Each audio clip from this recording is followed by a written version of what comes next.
जय गुरुदेव। कैसे हैं भक्तजनों आप सब। शनिवार की सुबह की राम राम। आशा करती हूँ कि आप सब सुंदरकांड पढ़ या सुन रहे होंगे। अगर आपको पढ़ने में दिक्कत होती है, लगता है कि सुंदरकांड बहुत ज़्यादा लंबी है, हम इतना पढ़ नहीं पाएंगे, तो उसमें ऐसा कोई बंधन नहीं है। आप जितना सुन पाए, जितना पढ़ पाए उतना ही काफ़ी है। बट जितना सुने उसको समझना भी बहुत ज़रूरी है। तो अगर आप उस भाषा में नहीं समझ पाते जिसमें सुंदरकांड लिखी गई है, तो उसको आप हिंदी या अंग्रेज़ी में भी सुन या बोल सकते हैं।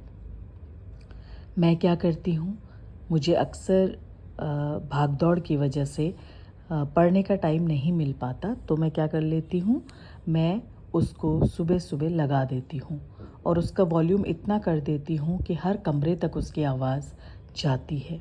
तो सुबह का एक बहुत ही अच्छा सा घर का वातावरण हो जाता है और पूरी कहानी मेरी आँखों में घूमने लगती है सुंदरकांड की, क्योंकि मैंने उसको अच्छी तरीके से हिंदी में पढ़ा है और मुझे पता है उसमें क्या कहा गया है। तो आप भी इस तरह से ज़रूर उसको सुनिएगा। और सिर्फ सुंदरकांड ही नहीं, हमारे जितने ग्रंथ हैं, अच्छे अच्छे ग्रंथ हैं, हम भारतीयों के पास तो पूरी संपदा है, उसका ज्ञान ज़रूर लेने की कोशिश करें अपनी भाषा में, जिस भाषा में वो आपको आसान लगे। तो चलिए आज आपको बाबा जी की एक और कहानी सुनाती हूँ।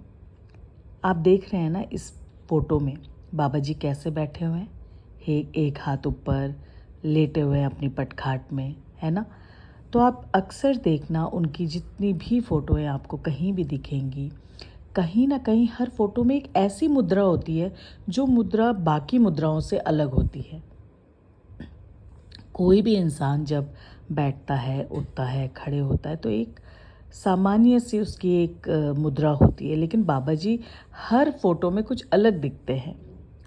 तो इस पे पूरी रिसर्च की गई और रामदास जी और सिद्धि माँ, इन सब का ये कहना था कि बाबा जी की मुद्रा में बहुत बड़ा संकेत होता है। ज़्यादातर ये मुद्राएं आपको कोई ना कोई सीख देकर जाती हैं। कईयों में आशीर्वाद होता है, कईयों में जीवन को कैसे जीना है उसका एक संकेत होता है, कईयों में योगा करने की प्रेरणा देते हैं वो।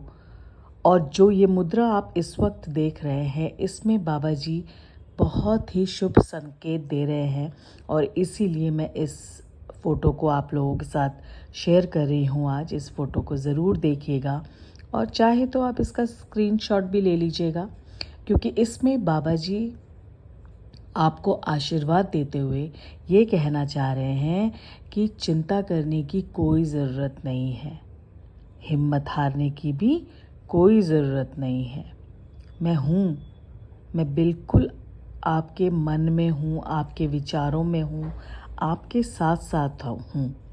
जहाँ आपने राम को अपने जीवन का एक महत्वपूर्ण अंग बना लिया, अंश बना लिया, वहाँ मैं खुद ब खुद आपकी ज़िंदगी से जुड़ जाता हूँ। तो इसलिए हमेशा ध्यान रखना कि जो कुछ भी हो रहा है आपकी ज़िंदगी में, उसके पीछे कोई बात है। अगर दुखी हो तो आगे सुख आने वाला है, अगर बहुत ज़्यादा सुखी हो तो उस क्षण के लिए भी तैयार रहना जब आपकी परीक्षा ली जाएगी, जब आपको कष्ट भी आ सकता है, कोई चिंता भी हो सकती है। और यही वो समय होगा जब आप अपना एग्ज़ाम पास करोगे। आप ये दिखाओगे कि अगर आप सुख को बहुत अच्छी तरीके से जीना जानते हो, तो दुख या कष्ट के समय में भी आप हिम्मत नहीं हारोगे। आशा करती हूँ आपको बाबा जी की ये बात अच्छी लगी होगी। चलिए बोलिए मेरे साथ, जय श्री राम, जय हनुमान, जय गुरुदेव।